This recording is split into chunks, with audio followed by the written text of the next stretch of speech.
Hai, saya Caca. Ini adalah sesi keempat dari 4 sesi yang membahas tentang dasar-dasar seleksi di Photoshop. Berikut adalah hal-hal yang saya bahas di sesi ini. Seperti biasa, silahkan klik timestamp di deskripsi untuk masuk ke bagian tertentu dengan cepat. Mari kita mulai. Untuk membuat seleksi secara otomatis itu ada 5 cara.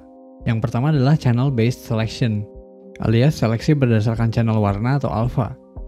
Yang kedua adalah color range, yaitu seleksi berdasarkan rentang warna tertentu. Yang ketiga adalah focus area, yaitu seleksi berdasarkan depth of field. Keempat adalah select subject, ini yang full otomatis ya. Dan kelima adalah select and mask.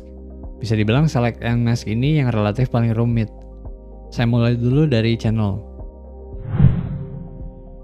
Channel ini kelihatannya rumit, padahal sebetulnya sederhana banget. Cuma bikin seleksi berdasarkan informasi dalam channel warna, atau bisa juga alpha. Kalau pakai mode warna RGB ya berarti ada 3 pilihan warna ya. Yang mungkin bisa sedikit bikin lebih rumit adalah kalau kita bikin alpha channel baru berdasarkan salah satu atau gabungan dari beberapa channel warna, yaitu menggunakan sebuah fitur yang namanya apply image.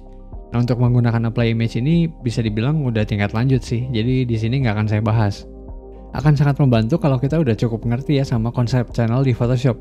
Tapi kalau kamu belum ngerti dan ingin tahu, bisa tonton dulu penjelasan tentang warna dan channel.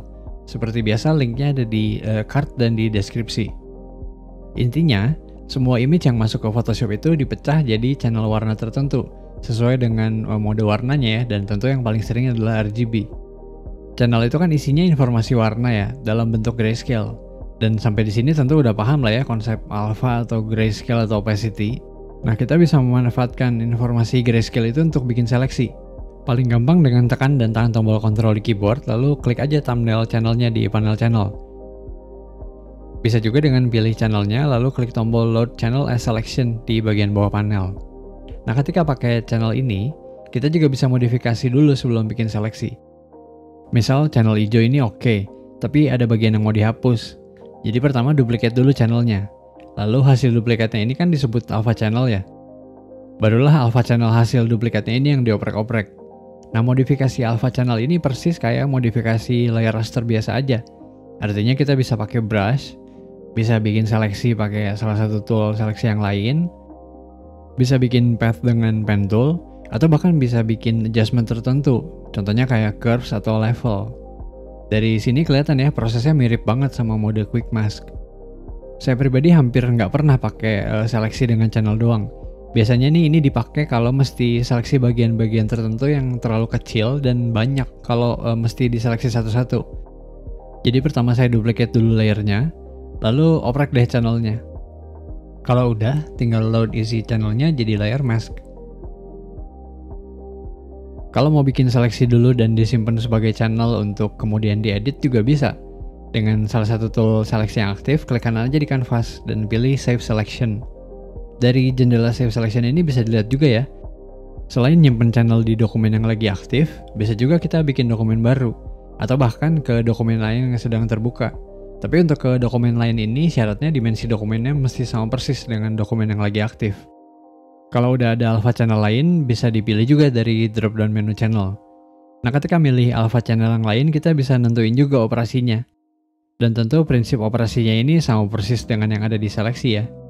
Tapi kalau kita pilih new, kita bisa masukin nama channelnya. Dan kalau ini kosong akan dinamain secara otomatis dengan awalan alpha. Klik OK dan hasil seleksinya bisa ditemukan di panel channel. Alternatifnya, cukup klik aja tombol Save Selections as Channel di bagian bawah panel channel. Tapi dengan cara ini jadi nggak ada dialog box. Kadang kita bikin seleksi yang cukup rumit di layer mask. Nah, daripada nggak sengaja kehapus waktu menghapus layernya misalnya, mending disimpan jadi alpha channel. Caranya pilih dulu layer masknya, lalu dari panel channel cukup klik kanan aja di channel masknya.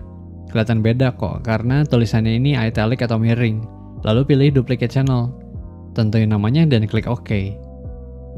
Alternatifnya cukup klik dan drag aja channel masknya ke icon create new channel di bagian bawah panel.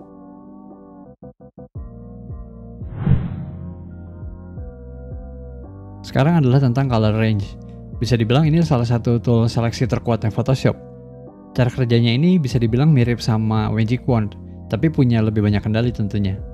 Untuk bikin seleksi ini ada dua cara, yaitu dengan langsung masuk ke color range atau dengan bikin seleksi dulu.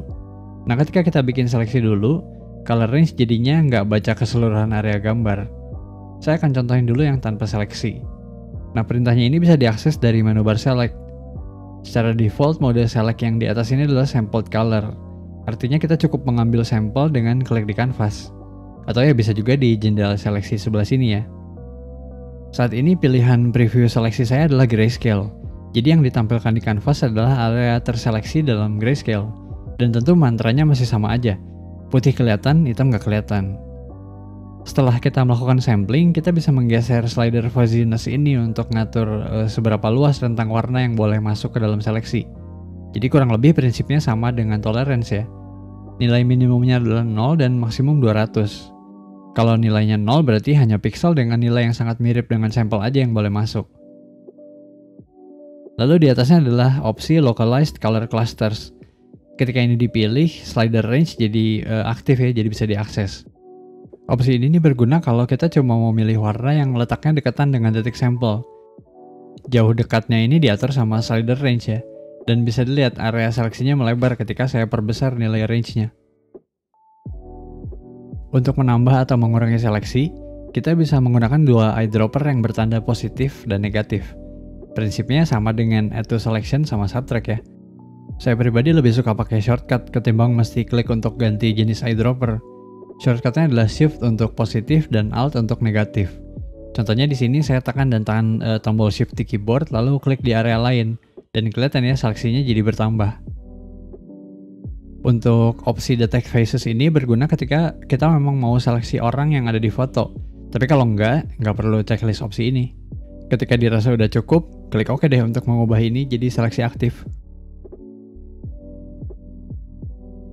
Sekarang adalah kalau saya bikin seleksi dulu.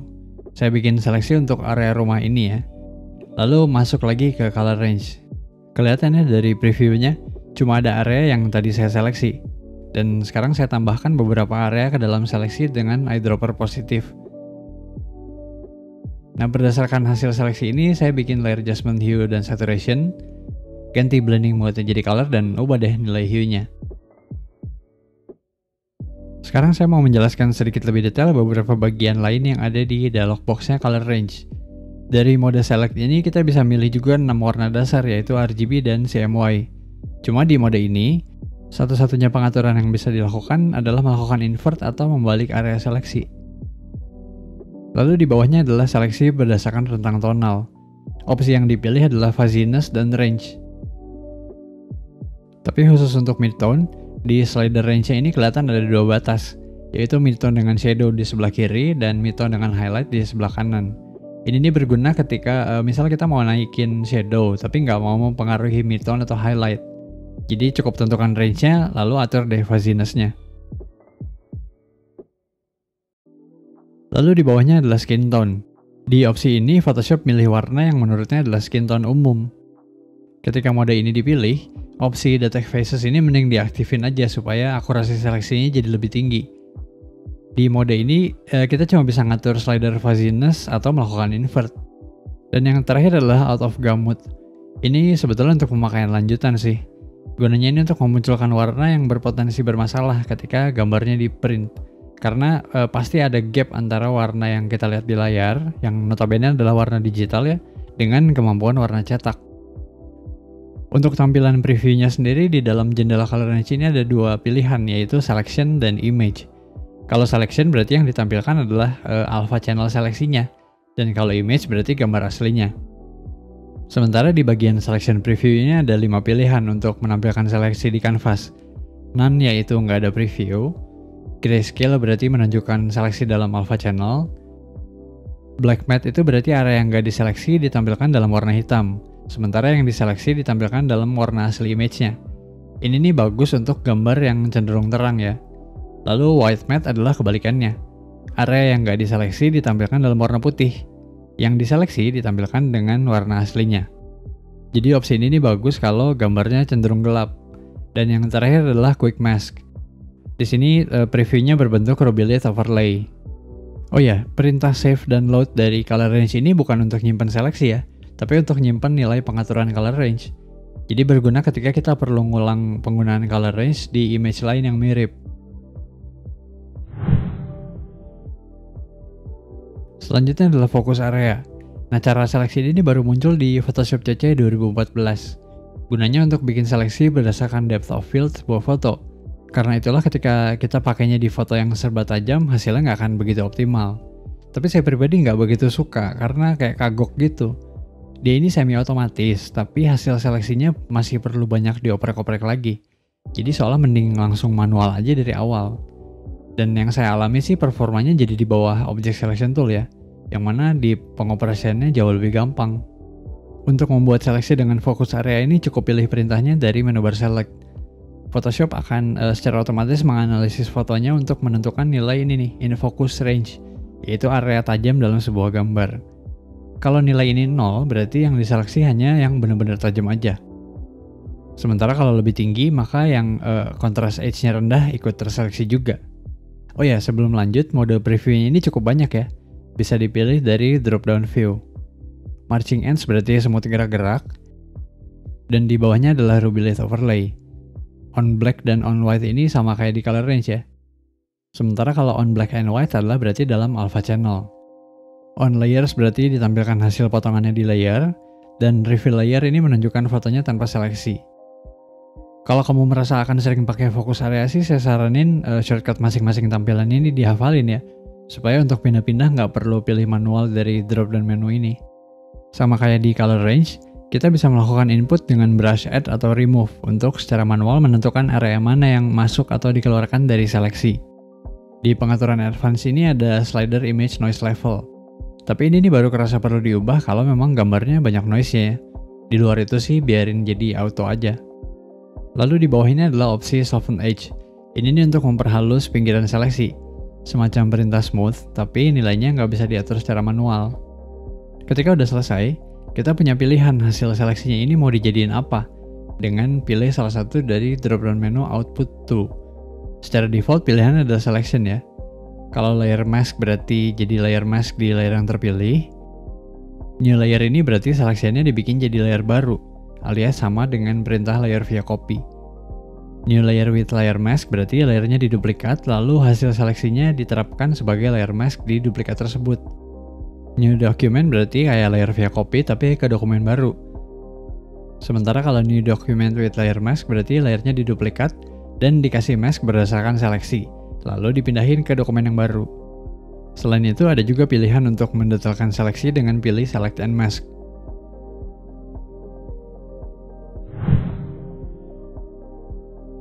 Berikutnya adalah select subject. Ini nih fitur yang baru muncul di Photoshop CC 2019. Prinsip seleksinya ini benar-benar full otomatis. Jadi tinggal pilih layer gambar, lalu klik di menu bar select dan pilih subject. Photoshop akan nebak kondisi gambar kemudian bikin seleksi. Meski ya tentu karakter semua tool seleksi otomatis kan sama ya, hampir selalu nggak rapi di percobaan pertama. Tapi seenggaknya kita nggak perlu mulai dari nol banget. Jadi ketika udah ada seleksi gini, tentu bisa dirapiin manual dengan quick mask ataupun dengan cara yang lebih canggih, semisal dengan select and mask. Perintah select subject ini selain di menu bar select bisa juga ditemukan di 3 lokasi lain. Yang pertama adalah di panel properties kalau yang terpilih di layar panel adalah sebuah layer raster. Kedua adalah kalau tool yang aktif itu adalah salah satu dari keluarga seleksi cepat, yaitu Object Selection Tool, Magic Wand, atau Quick Selection. Dan yang ketiga dari dalam jendela Select and Mask.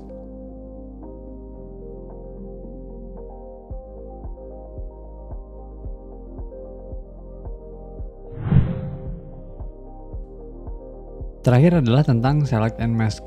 Ini nih sebuah tool yang gampang-gampang susah pengoperasiannya. Kalau lihat iklannya sih meyakinkan banget. Bisa bikin seleksi untuk bagian-bagian yang super detail seperti rambut. Tapi pengalaman saya pribadi sih nggak selalu berhasil ya. Benar-benar sangat tergantung sama kondisi gambarnya itu sendiri. Sebelum lanjut ke penjelasan lebih detail tentang pengoperasiannya, saya mau bahas sedikit prinsip kerjanya. Select and Mask ini sebagaimana tool seleksi otomatis lainnya bekerja dengan mengandalkan yang namanya edge detection. Yang dimaksud dengan edge adalah pixel yang beda dengan pixel di sekitarnya. Ilustrasinya seperti ini. Gambar sebelah kiri adalah yang edge-nya jelas, yaitu kelihatan jelas perubahan nilai pixelnya di area tertentu. Sementara di gambar yang sebelahnya kebalikannya ya, Nggak jelas di mana berakhirnya hitam dan dimulainya putih. Kembali ke Select and Mask, berdasarkan prinsip edge detection ini saya nemu sebuah cara untuk membantu kita menentukan apakah layak nggak pakai Select and Mask untuk bikin seleksi. Dengan gini, kalau nggak layak ya mending cari solusi lain. Nah, caranya tuh simple, yaitu dengan menerapkan filter Find Edges ke gambarnya. Jadi pertama duplicate dulu image-nya, lalu klik di menu bar filter, pilih Stylize dan pilih Find Edges. Kalau kita bisa lihat batas tegas di bagian yang mau diseleksi, berarti Select and Mask kemungkinan besar bisa bikin seleksinya. Sekarang kita lihat di contoh lain. Di image ini misalnya, saya mau misahin talent dengan backgroundnya. Saya duplicate dan kasih filter Find Edges. Kelihatan ya area rambutnya secara keseluruhan sih oke. Tapi yang helai-helai kecil ini kemungkinan besar nggak akan kebawa di dalam seleksinya. Lalu di area dekat leher ini akan jadi problem karena nggak begitu kontras dengan background.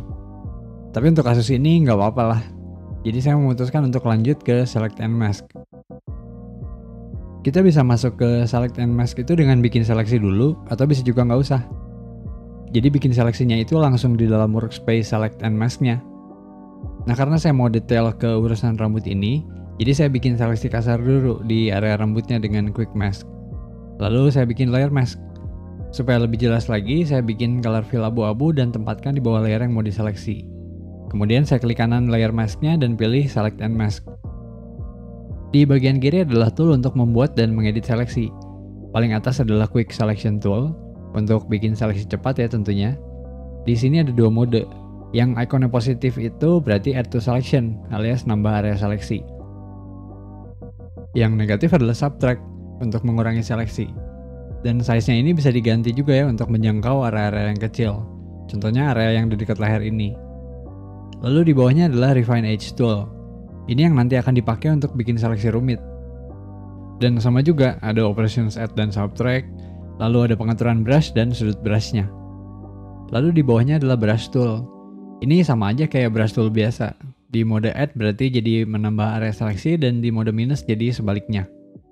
Lalu di bawahnya adalah Object Selection Tool, yang udah pernah saya bahas juga ya, untuk bikin seleksi cepat dengan mode Rectangle atau bisa juga mode Lasso. Dan di bawahnya adalah Lasso Tool. Ini nih kepake kalau kita mesti nambah atau ngebuang area tertentu dengan cepat dan dengan kejam tentunya ya. Shortcut untuk operationsnya sama dengan kalau kita pakai toolnya di luar workspace Select and Mask, yaitu Shift untuk Add to Selection dan Alt untuk Subtract. Lalu dua tool di bawahnya adalah untuk navigasi, yaitu Hand Tool dan Zoom Tool. Nah, yang agak nyebelin dari workspace Select and Mask ini adalah meski kita bisa pakai shortcut untuk navigasi, tapi kadang nih dia suka tiba-tiba milih atribut nilai tertentu. Jadi shortcutnya nggak bisa dipakai. Maka gampangnya kalau mau navigasi mesti aktifin salah satu tool ini dulu. Di kanan atas adalah pilihan tampilan seleksi. Di paling atas ini adalah Onion Skin. Ini fungsinya mirip sama Density ya yang ada di Properties panel kalau sebuah layer mask lagi terpilih. Di bawahnya adalah Slider Transparency. Ketika nilainya nggak 100%, berarti opacity masknya berkurang. Tampilan Onion Layers ketika 100% ini sama persis dengan pilihan tampilan yang paling bawah, yaitu On Layers. Di bawahnya Onion Skin adalah Marching Ends. Cukup jelas ya, area layer mask ditandai dengan si semut gerak-gerak ini. Lalu di bawahnya adalah Ruby Lit Overlay, yang mana sama dengan tampilan Quick Mask. Nah, karena itu juga lah kita bisa ngatur opacity dan warna masknya. Yang saya sarankan nggak diganti adalah Indicates-nya ini. Karena kalau diganti jadi Selected Areas, area yang merah ini menandakan area yang justru terseleksi, alias yang kelihatan. Jadi saya balikin lagi ke Masked Areas. Lalu di bawahnya adalah On Black. Ini menampilkan seleksi di atas warna hitam. Jadinya cocok ketika kita lagi mau pisahin sesuatu dari background yang terang. Di contoh ini saya akan sering pakai On Black untuk lihat hasilnya. Dan opsi ini juga bisa dikurangi opacity-nya ya. Lalu di bawahnya adalah kebalikannya, yaitu On White. Ini nih cocok kalau situasi seleksinya itu kita mau misahin sesuatu dari background yang gelap. Dan di bawahnya adalah On Black and White, yaitu menampilkan seleksi dalam tampilan Alpha Channel. Untuk melakukan cycle atau pindah tampilan secara berurutan, kita bisa menekan tombol F di keyboard. Tapi kalau kamu merasa akan sering pakai Select and Mask, mending shortcut masing-masing tampilannya ini dihafalin.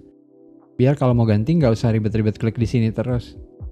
Di kanannya adalah pilihan On Edge yang saat ini belum bisa diaktifkan. Lalu Show Original ini untuk menampilkan mask aslinya, yaitu yang belum diubah-ubah.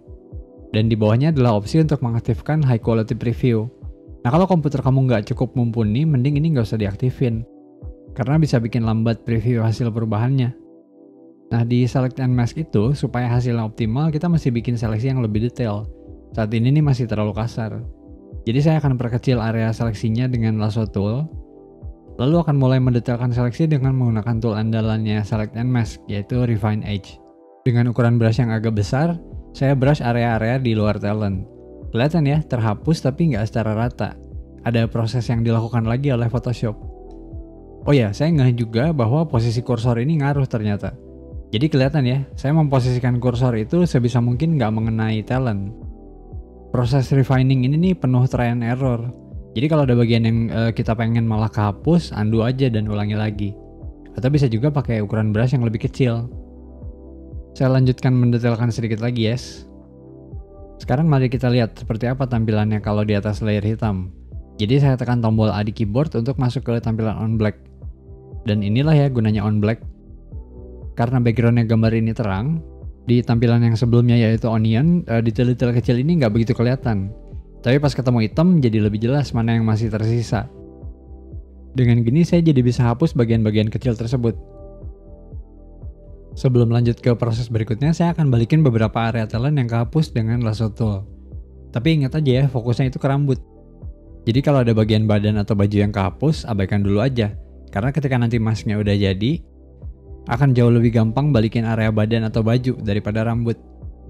Sekarang kita lanjut ke bagian edge detection. Saya ganti nilainya jadi 10 pixel. Kelihatan nggak bedanya? Supaya lebih jelas, kita nih mesti lihat tampilannya di show edge. Nah, supaya show edge-nya ini bisa dipilih, tool yang aktif itu mesti quick selection atau refine edge tapi ya. Ini adalah kalau radius edge detection-nya 10. Saya coba naikin lagi dengan signifikan, kali ini ke 50. Sebagaimana judulnya, edge detection ini semacam ngasih Photoshop rentang area tambahan untuk kerja lebih keras mendeteksi edges. Tapi bisa dilihat ya, area seleksi di dekat leher ini malah jadi tambah ngaco. Saya coba aktifin Smart Radius, nggak banyak perubahan juga. Oh ya, Smart Radius ini bikin radiusnya jadi nggak sama rata ya. Sebelum lanjut, saya turunin dulu aja deh nilainya. Lalu kita lanjut ke bagian yang bawah, yaitu Global Refinements. Semua pengaturan di sini nih berarti diterapkan secara merata ke seluruh bagian seleksi. Smooth dan Feather ini sama dengan yang saya bahas sebelumnya ya, yang bisa ditemukan di menu bar Select, Modify. Contrast ini bisa dibilang kebalikannya feather, yaitu untuk mempertegas batas seleksi. Saya akan naikin nilai kontrasnya sedikit. Sementara Shift Edge adalah untuk menggeser batas seleksi. Kalau nilainya diubah, tentu jadi memperbesar atau memperkecil area seleksinya. Kalau negatif ini jadi mirip contract, dan kalau positif jadi mirip expand. Di sini saya akan turunin sedikit nilainya. Lalu di bawahnya adalah pilihan output. Maksudnya hasil seleksinya ini mau ditaruh di mana? Secara default pilihannya adalah yang paling atas, yaitu selection. Kalau layer mask berarti jadi layer mask di layer yang terpilih. Kalau new layer berarti seleksiannya akan dibikin jadi layer baru, alias sama dengan perintah layer via copy. New layer with layer mask itu berarti layernya diduplikat, lalu hasil seleksinya diterapkan sebagai layer mask di duplikatnya tersebut. New document berarti kayak layer via copy tapi ke dokumen baru. New document with layer mask berarti layernya diduplikat dan dikasih mask berdasarkan seleksi, lalu dipindahin ke dokumen baru. Di atasnya adalah pilihan untuk melakukan decontaminate colors. Sederhananya, Photoshop ini akan menggeser warna di pinggiran seleksi ke arah luar. Efeknya adalah seolah bikin bagian yang terseleksi, terutama bagian yang tipis-tipis ya, itu jadi lebih tegas. Di kasus ini akan kelihatan perbandingannya ketika tampilannya saya ganti jadi on white, lalu saya nyalain decontaminate colors. Dan ini kalau saya matiin, kelihatan nggak bedanya? Kita bisa juga ya mengatur intensitasnya dengan slider di bawahnya ini. Nah, decontaminate colors ini lebih kepake ketika bagian yang kita seleksi itu mesti kontras dengan background. Di contoh ini rambut kan gelap ya, dan bahan backgroundnya terang. Kalau ditaruh di background baru yang gelap, ya kelihatan dong ya bahannya. Makanya oleh Photoshop dibikin jadi nyaru dengan menggeser warna-warna di dekat pinggiran itu untuk nutupin warna background aslinya.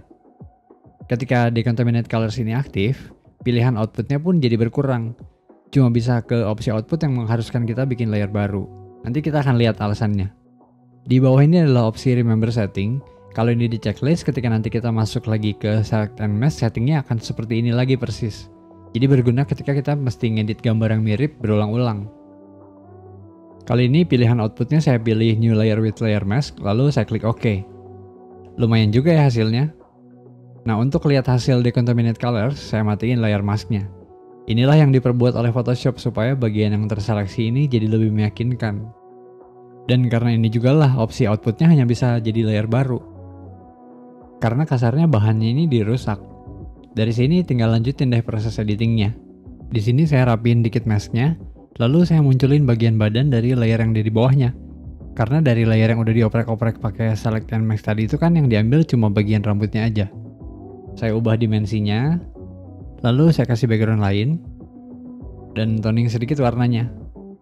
Dan jadi deh. Sampai di sini mungkin ada pertanyaan. Apakah perlu pakai Select Mask untuk mencapai hasil seperti ini? Ya enggak dong pastinya. Dan bukan Photoshop kalau cuma ada satu cara doang.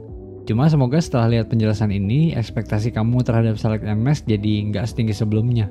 Karena pada kenyataannya untuk bikin seleksi yang rumit dan presisi itu nggak segampang yang diiklanin. Ada sebuah cara sederhana untuk ngecek hasil seleksi, yaitu dengan ngasih layer style. Mungkin ini lebih cocok ketika seleksinya dibuat dengan cara otomatis. Contohnya di sini saya habis bikin seleksi pakai Select and Mask. Lalu layernya ini saya kasih layer style stroke dan warnanya ngejreng, misalnya merah gitu. Dengan gini jadi kelihatan area-area kecil yang ketinggalan dan tinggal dibersihin deh. Jadi itulah dasar-dasar seleksi otomatis. Kalau ada pertanyaan, silahkan ketikkan di kolom komentar. Kalau pertanyaannya panjang, saya bisa dijangkau melalui email di caca.photoshop@gmail.com. Terima kasih sudah menonton dan sampai jumpa di video selanjutnya.